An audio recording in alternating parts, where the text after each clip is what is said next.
Welcome back, everyone. I wanted to continue my look at notable games and notable opponents I've had in my chess career. And today, Fabiano Caruana. So Fabiano, many of you know, he's a world beater, a super GM. But a little while ago, about 25 years now, I beat him. So, I do want to address the envelope in the room before I go any further. People say to me, Jay, why do you talk about this game? You know, Fabiano was 7 years old when you beat him. And I say, well, yeah, that's true in a way, but the other thing to keep in mind is that he was actually about 4 months short of his 8th birthday. So really, he was almost kind of 8. So let's keep that in mind.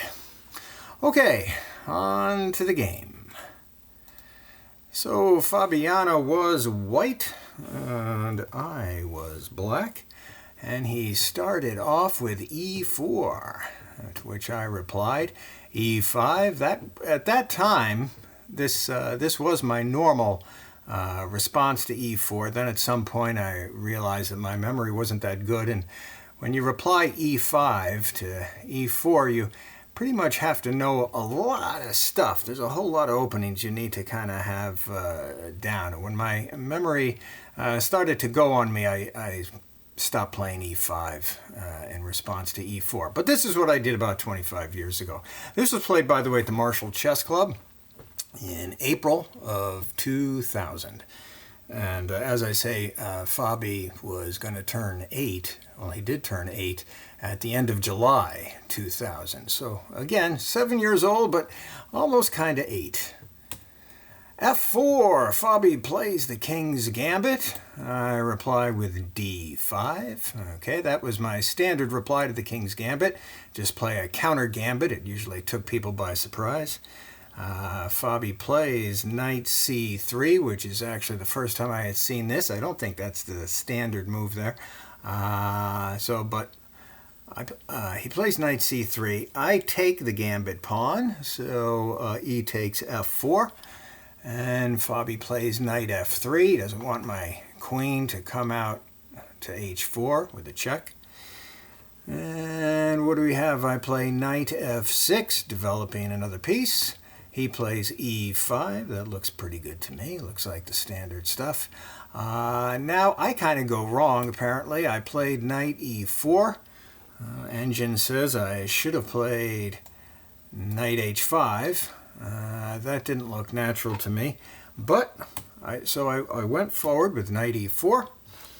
Fabi plays D4, which I don't think that was quite the best for him. Apparently the engine says Queen E2 was the best move. I develop a piece, play Bishop B4, pinning the C3 knight. Okay, always good to pin a knight. Just to set this up a little bit, you know, Fabi was a 7 and almost 8, and he was honestly not paying a lot of attention to this game. He had a lot of youthful energy, so he would make his move.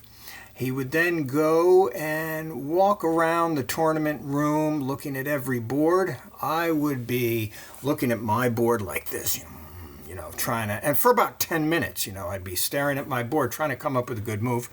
Fabi would come back to the board as soon as I moved and would instantaneously play his move. And then he would go back and walk around and look at the other boards, and that's the way the game went. So, just to give you kind of the background there. Fabi plays Bishop D2. I play Bishop G4, pinning that C3 knight, F3 knight rather. He plays Knight takes on E4. I take back. He plays Bishop takes B4. So here we get into some kind of wild tactical complications, the beginning of them anyway. I grab his knight on F3. He takes back. Pretty, clear move. Now I come out, Queen H4 check. So black is better here, mainly because of the way, white handled the opening. But now white really lets black in by playing King D2. Okay, the best move here was king e2.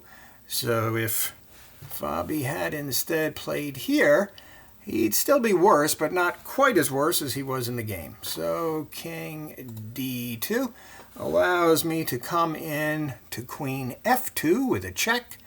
And now a very kind of engine-like move is the best move, but still black would be better. Fabi played king c1, but his best move apparently was king c3. Again, black would be better, and this is a very engine type of move to play king c3. Normally you want to get your king to safety, so that was understandable. So he plays king to c1. Now I play bishop takes f3. Looks like I'm pretty much, flying high here. I've got a bishop fork on Fabi's queen and rook, so this game should pretty much be over. But he counterattacks, bishop e1. I play the check, queen e3 check. He blocks the check. I've got to move my queen, or I can just take his queen. So I should have taken his queen, but instead I play queen e4. I figure, why exchange when I'm having such a great attack here? I'm threatening to take Fabi's rook over here.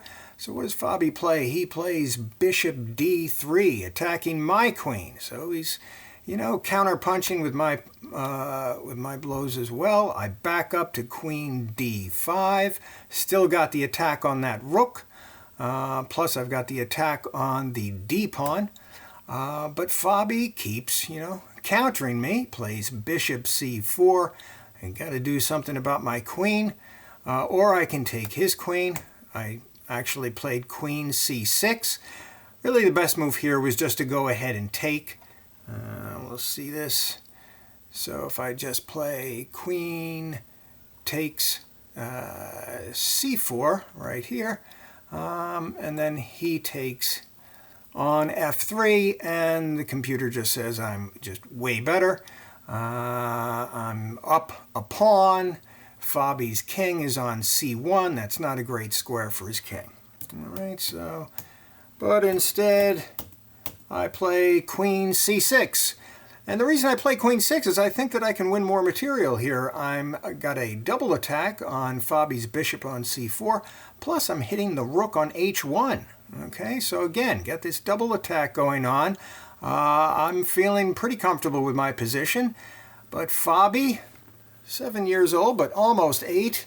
And by the way, he's rated, at the time this game was played, he's rated 1466 or so. So he's almost 1500 at this age. Pretty remarkable. My rating is probably, I don't know, something about like 1750, maybe 1800, somewhere in that area. My rating has remained over the past 25 years pretty stable. Fabi's has not. His rating has kind of moved around a lot more. He's got this unpredictable thing going on where his rating has definitely changed more than mine has. And I kind of feel like I should get some credit for being more predictable in the rating area.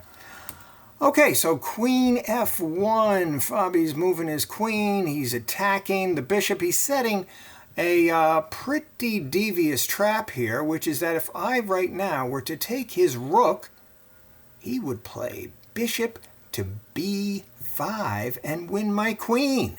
That would be a pin on my queen. So, the kid is, 7 years old, but almost 8, and he's really putting some tricks on the board, okay, which I don't really appreciate, so now I have to think more. What am I supposed to do? What I was supposed to do I did what I was supposed to do. I played a6. I didn't fall into the bishop takes rook trap, so now I've defended against a potential queen loss with the pin with bishop to b5. Now he moves his rook. He's got to move it now. He moves his rook to g1. He's hitting my g-pawn. What do I play here? I play g6. I cover that. And but I should have, according to the computer, I should have played knight d7. I can let him take this pawn. It's no biggie. but I've got to get my king developed. So that's the more important thing. And then black is still doing just fine. All right, so let's go back to the game continuation, which is rook to g1. I play g6. I cover my pawn. And now he plays bishop f4. We've gotten into a situation here where, because I have delayed taking care of my king, Fabi's getting back into this game. So I play knight d7 now. He plays rook g3. I play bishop e4, which is not the best. Apparently playing bishop d5 is the best move, according to the engine. He plays bishop g5. So now Fabi has deviously stopped me from castling long, right? So his bishop is controlling d8. I cannot castle long. I could castle short, but first I play bishop d5, blocking the attack he's got going on f7. I don't think I was too keen on castling short, although I did. But the problem is I've got some dark square weaknesses, right? So I wasn't too keen on castling that way. Fabi takes the bishop, and his best move actually is bishop d3, and now Stockfish says that white is slightly better. So I've managed to squander the pretty overwhelming advantage I had, and now I'm really in a situation, well, not quite in this situation, but that was a possibility that if he had played bishop d3, I'm just not doing too well. But either way, this situation is not great for me because I'm playing a kid who you don't want to get into this situation with a kid who's sharp in tactics, right? So, and most kids are, and especially Fabi is. So now I'm in kind of this crazy position. He takes the bishop, I take back, and he plays c3. I play h6, hitting his bishop, so I think, of course, now Fabi has to move his bishop, but wait, no, he's not having that. He's going to play rook h3. Fabi's going to pin the h6 pawn, so I can't play pawn takes bishop. I'm going to lose my rook on h8. We can't have that. No. So what do? I play h5. Best move, however, was c5, which gets me an equal game, because now at least I'm getting my attack rolling. Okay, so yeah, I might lose an h6 pawn over here, but I'm going to get this pawn on d4 back if he goes that way. And that's going to be an equal game according to the engine. So let's see. So instead, the game continuation is h5. White is better now. He plays rook to e3, and he's really lining up. So now there's a pretty significant threat of e6. I wasn't crazy about this e6 threat. So I castle. I figure I've got a castle now. I wasn't crazy about castling short. As I said, I've got a lot of dark square weaknesses. And white plays bishop h6. And this was an opportunity for Fabi really to go into the driver's seat, possibly for good, with king c2. He needed to get his rook rolling, okay, so develop that major piece there, and perhaps make his king a little more safe. Instead, he plays bishop h6, hitting my rook. I've got to move my rook. I move my rook to c8 once again. I'm hoping to get some counterplay going on his king. Fabi plays queen to g1, so his attack is looking good. I play c5. Okay, so now I played the move that I should have played before, but now it's not as good because what I should have played here was king h7. Okay, so getting my king a little bit safer, attacking his bishop, but instead, after c5, Fabi has this killer move which would probably knock me out. Down for the count, it would be e6. Okay, so if Fabi plays e6, my g-pawn is loose, and his attack is simply going to crash through first. Okay, so e6, my whole house of cards is folding. So instead he plays rook g3. and that lets me back into the game. So king h7, tickling his bishop on h6. He moves his bishop to e3, but now I take on d4, and now black is just fine, okay, because my attack is coming first. So he takes back. I play knight takes. I've got a little bit of I've got a lot of an advantage now. So now I'm up one pawn, plus I have the position because Fabi never moved his king and developed his rook. So he didn't play that king c2 move. Excuse me. I'll edit that out in post-production, but most likely I'll forget to. All right, so queen f1 is Fabi's move, and this is the fateful blunder. So once again, I pointed out in my notes to this game at the time, as I said before, Fabi was playing all of his moves pretty much instantaneously while I was struggling, you know, like 10 minutes at a time to come up with my moves. And now this queen f1 move is a big blunder because it allows queen takes bishop on d4. And with this move, the 7-year-old, but almost 8, Fabiano Caruana resigned the game. He had lost a piece for no compensation.